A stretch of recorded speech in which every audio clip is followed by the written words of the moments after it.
కోసం భూభారతి చట్టాన్ని చేయలేదని 18 రాష్ట్రాల్లో ఉన్న రెవెన్యూ చట్టాలను క్షుణ్ణంగా పరిశీలించి తీసుకువచ్చామని మంత్రి పొంగులేటి శ్రీనివాసరెడ్డి తెలిపారు. మెదక్ జిల్లా శీలంపల్లిలో భూభారతి చట్టంపై నిర్వహించిన సదస్సులో మంత్రి పాల్గొన్నారు. రైతుల భూ సమస్యలు గుర్తించే ఈ చట్టాన్ని తీసుకువచ్చామన్నారు. సిల్పిచేడ్ మండలంలో 1000 దరఖాస్తులు వచ్చాయని తెలిపారు. వాటిని పరిష్కరించే దిశగా పనిచేస్తున్నామని అన్నారు.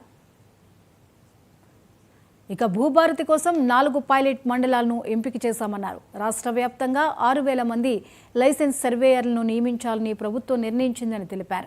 జూన్ 2వ తేదీ నాటికి రాష్ట్ర వ్యాప్తంగా ట్రైనీ సర్వేయర్లను నియమిస్తామని మంత్రి స్పష్టం చేశారు.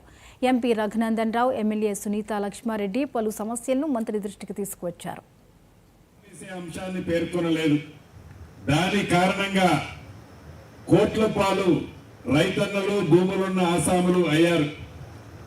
అవునన్నా కాదన్నా దానిని పరిష్కరించాలని ఏ చట్టం అయితే ప్రజలకి ఉపయోగకరమైంది, ఏ ప్రజలైతే ఒక మంచి చట్టం కావాలి అని వారి అభిప్రాయాలకు అనుగుణంగా దేశవ్యాప్తంగా 18 రాష్ట్రాల్లోని రెవెన్యూ చట్టాలు క్షుణ్ణంగా పరిశీలించి ఆ పరిశీలించిన చట్టాల్లోని మంచి అంశాలన్నింటినీ ఒక దగ్గరికి చేర్చి తయారు చేసిన చట్టమే మన ఈనాటి తెలంగాణ రాష్ట్ర భూభారతి 2025 చట్టం.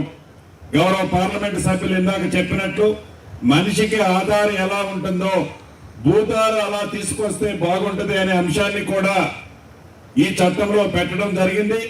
దాంతో పాటు ఎక్కువ భూములకి పంచాయతీలకి కారణం బౌండరీస్, దానికి మ్యాపులు లేకపోవటం.